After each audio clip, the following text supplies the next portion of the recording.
Welcome viewers. Today we'd be discussing about the 10 important yogas in a horoscope. Yoga simply means union or combinations.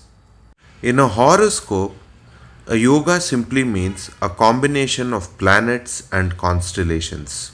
We will now discuss the 10 most important yogas that you can find in a horoscope. The first one is called a Gajakesari yoga. This is one of the most popular yogas that a lot of people would have heard of. If Jupiter is in the first, fourth, seventh, or 10th house from the moon, it is called as a Gajakesari yoga. The result of this yoga is that one will be polite and generous and will have a very lasting reputation, sometimes even after death. The person might build villages or towns even if the yoga is strong enough in a chart. The second yoga is called as a Sunafa yoga or Sunapha yoga. If there are planets in the second house from the moon, the Sunafa yoga is caused. The only exception to this rule is that that planet or the celestial object cannot be the sun. Any other planet in the second house from the moon causes Sunafa yoga. The result of this yoga is that the person will have self-earned property, be wealthy, intelligent, and have a very good reputation. The next yoga is called as Buddhaditya yoga. If Mercury is conjunct with the sun, then it goes under the name of Buddhaditya yoga. The result of this yoga is that the person will be highly intelligent, skillful, have a good reputation, have respect, and will be surrounded by comforts. The next yoga is called as Lakshmi yoga. If the Lord of the Lagna is placed well and the Lord of the ninth is occupying its own sign or exaltation sign, which is also a Kendra or Trikona, then the Lakshmi yoga is formed. The result of this yoga is that the person will be very wealthy, will have high integrity, and will be handsome or good looking. The next yoga is called Chandramangala yoga. If Mars and Moon are in conjunction, this yoga is formed. The result of this yoga is earning through unscrupulous means and treating relatives harshly, especially one's mother. The next yoga is called as Satkalatra yoga.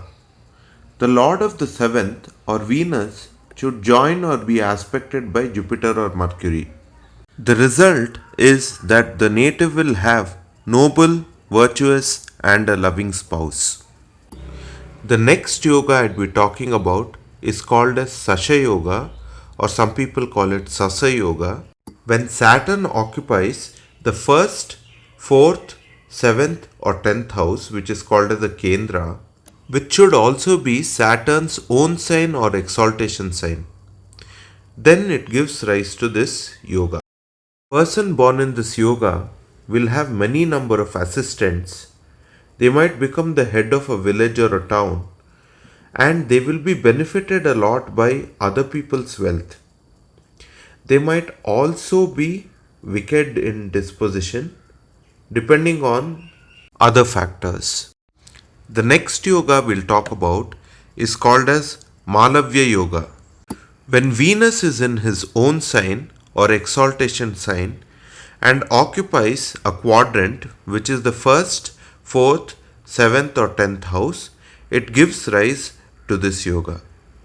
People born with this yoga will have a very good physique, they'll be clean by nature, they'll be wealthy and happy, and they'll have a good spouse and children. The next yoga we'd be talking about is called as Deha Kasta yoga.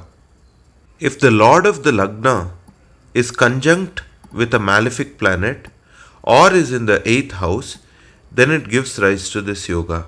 A person with this yoga will have a lot of bodily discomforts.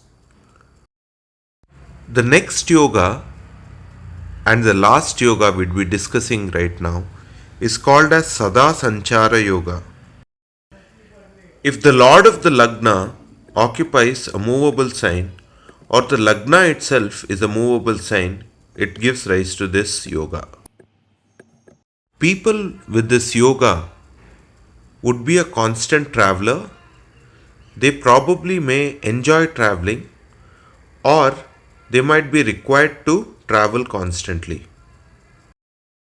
Please like, share, and subscribe for more quality astrological content and hit the bell icon for further notifications.